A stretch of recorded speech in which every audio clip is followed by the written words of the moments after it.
Hi guys, and welcome to Journeyman episode number 21. On this episode, I make a 298 ring. What's a 298 ring, you ask? Well, when you're a competitive bowler, like both of my teenage boys, they're nationally competitive, and if you bowl a sanctioned 300 game, you get a 300 ring. This summer, my 16-year-old bowled his 300, and he has an absolute beautiful 300 ring.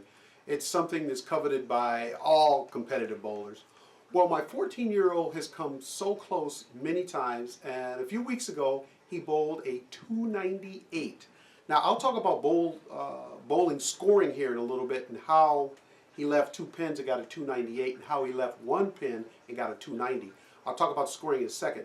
But when he got his 298, he asked me, he said, "Daddy, would you make me a 298 ring?" And I said, "Of course." So I started doing some research. I make a nice 298 ring for him. If you want to see how I did that, stick around. But first, let's take a look at our order of operations. So I need to make a bracket for holding the stamp. And the big thing about that is I have to measure it. And this is the most critical thing. It has to be sized on the thin side to make the letters be centered in there. And we'll make this the other part stamp size. And then down here on the ring itself, it has to fit my kit. Well, let's take a look at our order of operations. Well, first thing first, my wife, the teacher, she is a teacher, and I asked her to take a look at my last video for something, and she caught my spelling error. So, anywho, there's a correction on that. Now down on the stamp holder itself, first thing we need to do is measure the stamp and the nut.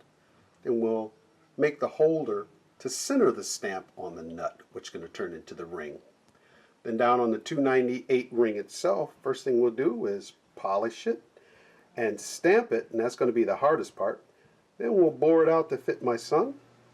Then we'll mill it into the ring shape. Then we'll grind, file, and sand the sides to make it round. Then we'll polish that ring to make it gleam, put color into the stamping, and then act like it's no big deal to the ladies. So I measure how thick the stamp is, how thick the nut is, and then find the center of the nut.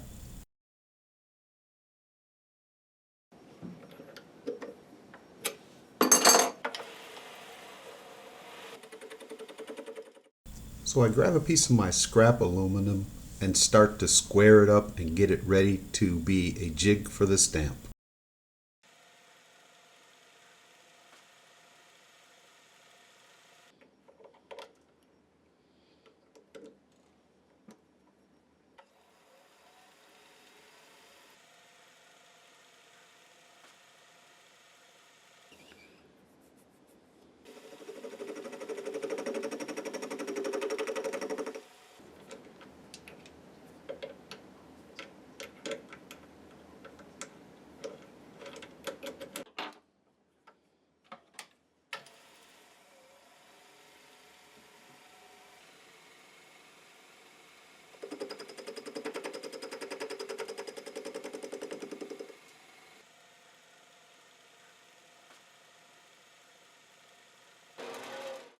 Now this stamping fixture has to be the size that will make it go to the center of the nut, and that's what I'm doing now, making the stock fit that.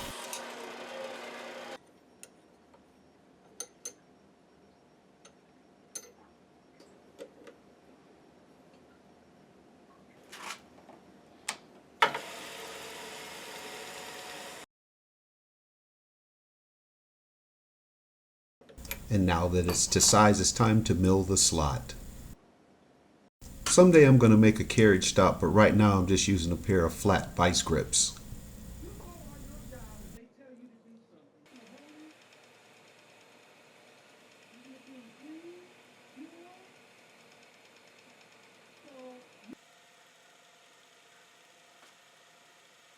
And now I got a nice fit for the stamp to slide into. And now that it's at the right size, I want to see if that small part that I have on the end centers it up, and it does it perfectly. And now that I see that the stamping picture is going to work, I want to see if this is going to polish up. I have no idea. I've never worked with stainless steel before. And it looks like it's going to polish up fine. And now it's time to see if I can really sand this thing, get it smooth, and get it ready to stamp.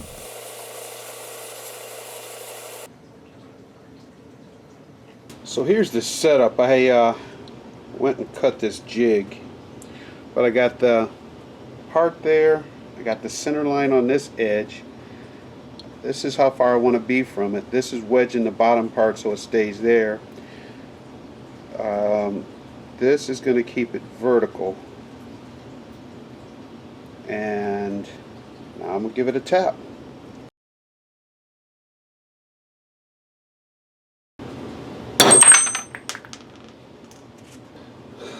Swing and a miss.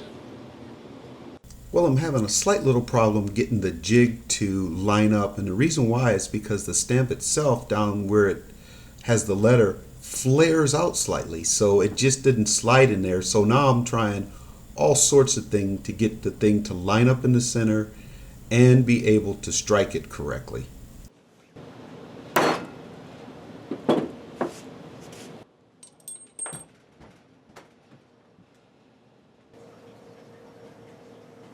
Eight was off. Good thing we got another side. Try it again. Well, while I'm trying to figure out in my mind how this jig is going to stamp correctly, I decided to go on and get it bored out to the size of my son's finger.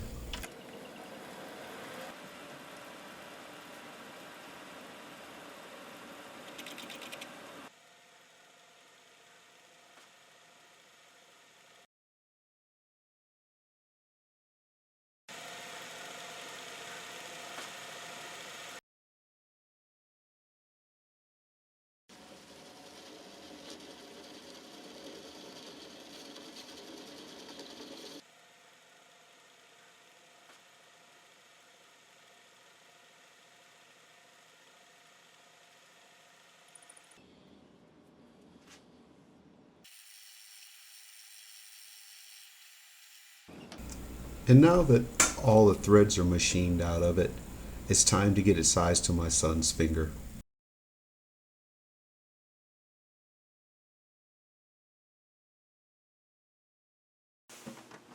Well, let's talk about real quick on how to score bowling.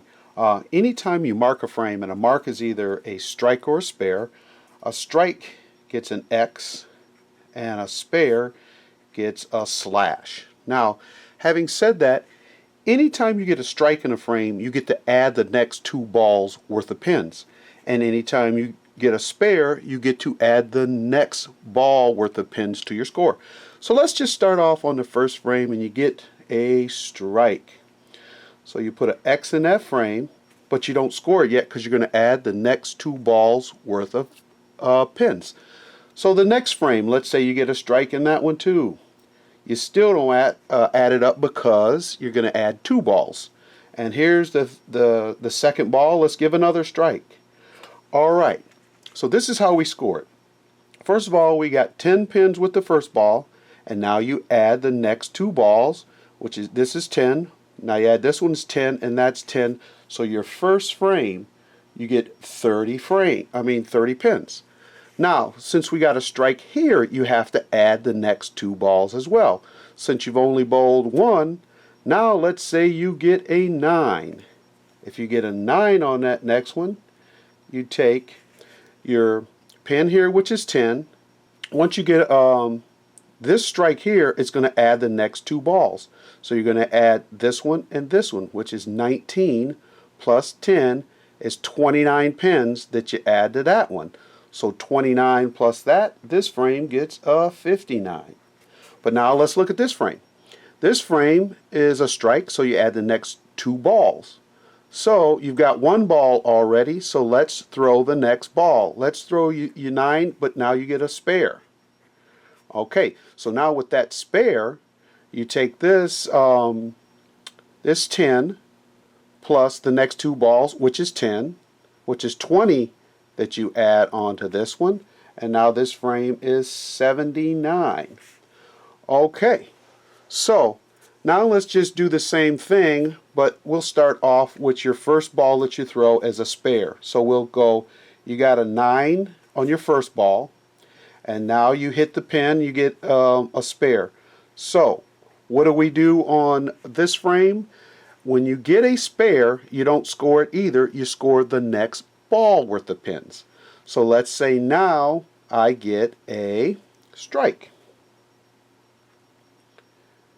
So that's 10 pins. So you got 10 pins with your first one with 2 balls, and you add the next ball. So 10 plus 10 is 20. And now you're on a strike and you add the next 2 balls worth of pins, etc., etc. Okay, let's just take a look at leaving 1 pin and 1 pin only in all of these frames, the different scores you get. If you leave 1 pin in the first frame, so you get a 9 count and then you knock it over and get the spare, and then you strike out, what happens is your score is a 290. Now, if you're somewhere in the middle of the game, other than the first and the 10th frame, and you get a 9 spare, so you got strike, strike, strike, and then you get a 9 spare, and then you strike it out, 279. And that's kind of what you see quite a bit, is 279 with someone throws a really great game. So leaving 1 pin in the middle here, even though you left 1 pin, you get a 279. So also when you start with 1 pin at the beginning and strike it out, so 11 strikes in a row, you get a 290. Now I did also, if you take it down to the 9th frame and you get a 9 spare, once again, since you left it here in one of the 2nd through the 9th frame, you're going to get a 279 by leaving that 1 pin. Even though you strike it out, you get a 279. Now the way you get your 289 is you strike it all the way up until you get to the 10th frame. You throw your first ball in the 10th frame, you get a strike. That means you get 2 more balls. Now you throw a 9 and then a 1, it's a 289. And that's just because of that 1 pin being in this frame. And now the way you get your 299 game, 290 and above game, you throw 11 strikes in a row. And this last ball that you throw determines whether it's going to be a 290. If you hit 1 pin, you get a 291. If you hit 3 pins, it'll be 293. If you hit 8 pins, it'll be a 298. So my son left 2 pins and gets his highest score of a 298. Whereas before, he's actually got the 279, he's got a 289 before, and he's got a 290 by leaving 1 pin elsewhere. But on this one, if you throw 11 strikes in a row, and then you leave anything other than a strike, whatever that count is will be a 290, and then whatever you hit on your last ball. So that's how the bowling scoring goes. After sanding this the first time, I realized that it wasn't square up and down. I guess that's plumb. So I had to rig up a little flat plate on there to make it square.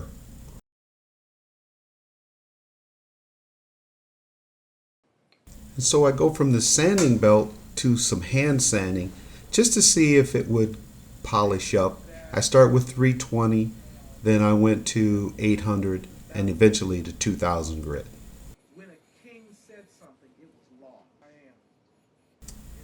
As I'm doing the sanding here, I realize that if the sanding works and I can get it to polish, that I have 6 sides that I can try to stamp it on.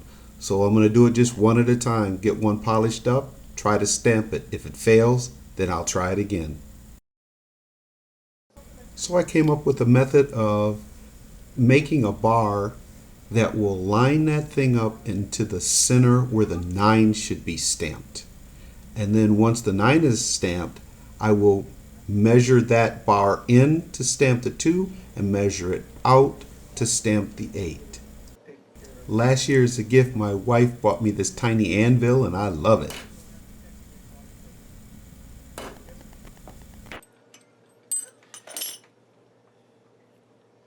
Now this looks super promising because the 9 turned out right in the center and right in the center.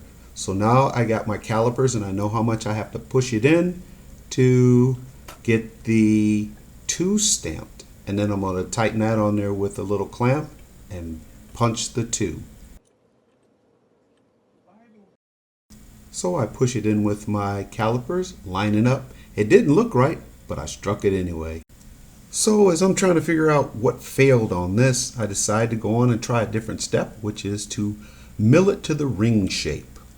Now guys, I had to rack my brain on how to do this because I needed to hold the thing on the flats. But if I held it on the flats, I wouldn't be able to mill it in the right shape. So what I did was took my small vise and held it on the flats, but then in the other vise I have it at the right direction to mill it in that tapered ring shape. Now the mill vise is on a slight angle holding my other vise, which is holding my ring, which is going to give that nice ring taper.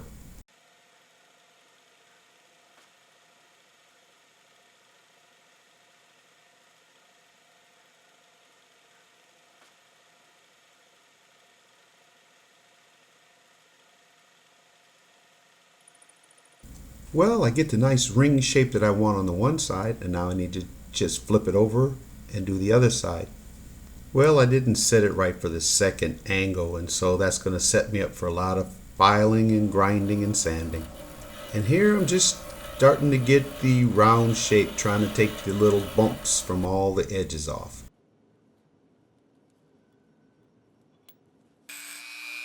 So here I try the Dremel with a stone in it, and then I'm going to try all kinds of devices to try to get this thing into the correct shape and smooth. Turns out what works best for me is my 4-inch angle grinder with a flap disc on it, and I just slowly start bringing it into shape.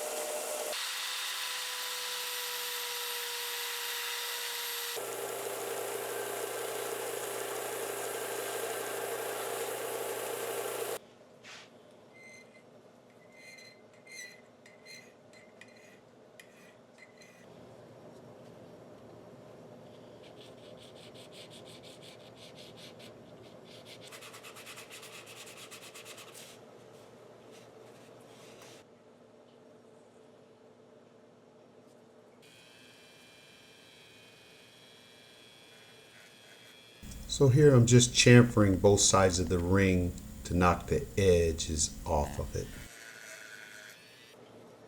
And now I just start stepping through the sandpaper higher up on the grit throughout the whole ring, just to try to get it shiny, get all the tool marks out, and see if I can get it polished up.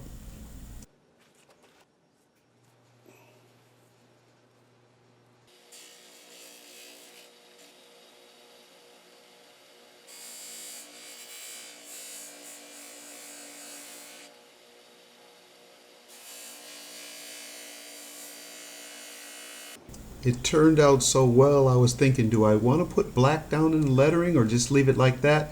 But I decided to black the lettering out. So I clean it up with a little acetone, get a little Rust-Oleum paint, put it on there. It took me several little iterations to try to figure out how to do it. And one of the things I realize is once I get the paint on there, I have to let it dry for a little while and then get most of it off. So I get a little bit off, but it's better to let it dry a little bit more and then wipe it off.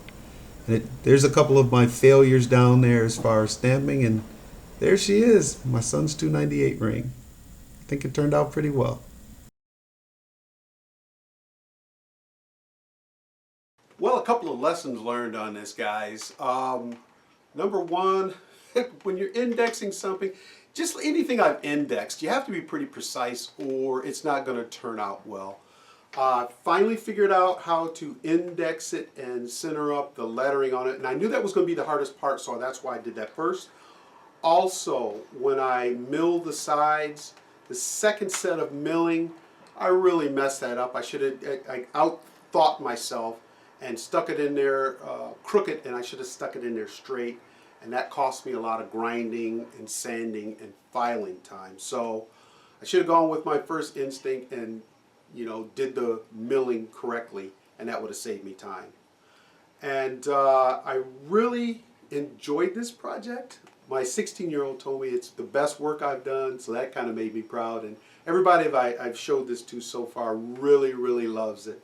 So I hope you enjoyed this. I thank you for watching, and I hope to see you on the next episode of Journey to Journeyman.